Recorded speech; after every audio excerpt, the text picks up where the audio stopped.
कहानी 21 भाग 8। एलिया को स्वर्ग में ले जाया गया। जब यहोवा एलिया को आंधी के द्वारा स्वर्ग में उठा ले जाने को था, तब एलिया और एलीशा दोनों संग संग गिलगाल से चले। तब एलिया ने एलीशा से कहा, अब तुम यहीं ठहरो, क्योंकि यहोवा ने मुझे बेथेल जाने का आदेश दिया है।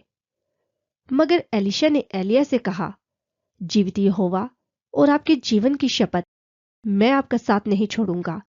और तब वे दोनों ही बेथेल की ओर चले गए।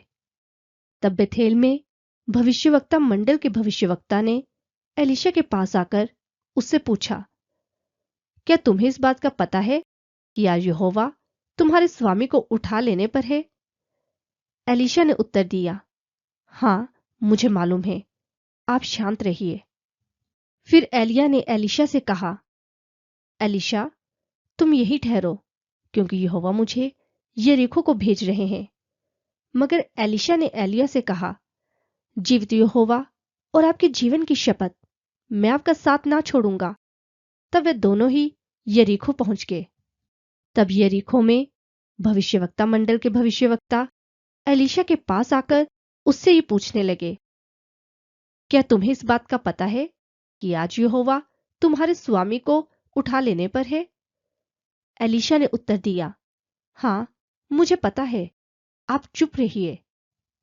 और तब एलिया ने एलीशा से कहा, एलीशा, तुम यहीं ठहरो, क्योंकि यहोवा मुझे यरदन को भेज रहे हैं।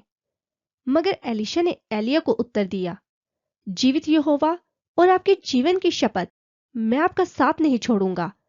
और तब वे दोनों ही आगे बढ़ते चले गए। तब भविष्यवक्ता मंडल के 50 भविष्यवक्ता वहां उनके सामने कुछ ही दूरी पर खड़े हो गए। एलिया और एलीशा यरदन तट पर खड़े थे। तब एलिया ने अपनी चादर ली और उसे लपेटकर उसे यरदन के पानी पर मारा, और नदी का पानी दाएं और बाएं 2 भागों में बंट गया, और वह दोनों सूखी भूमि पर चलते हुए पार निकल गए। नदी के पार पहुंचकर एलिया ने एलीशा से कहा, इसके पहले कि मैं तुमसे दूर कर दिया जाऊं, मुझे बताओ, मैं तुम्हारे लिए क्या कर सकता हूं?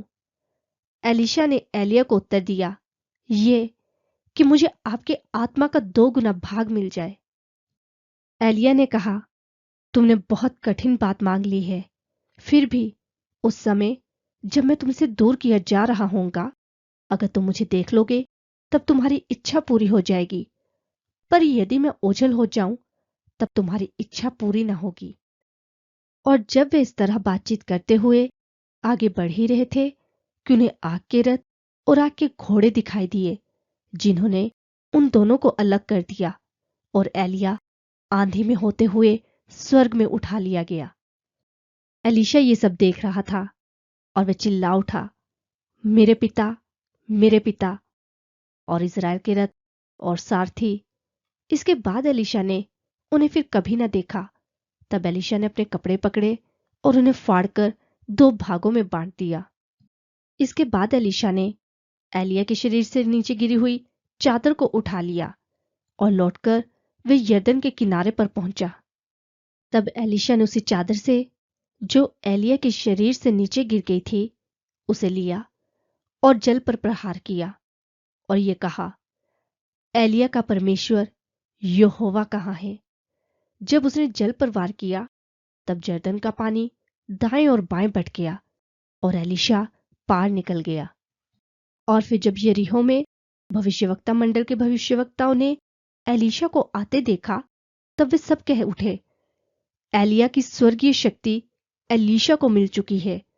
और वे सब एलीशा से भेंट करने आ गए और उसका अभिनंदन किया।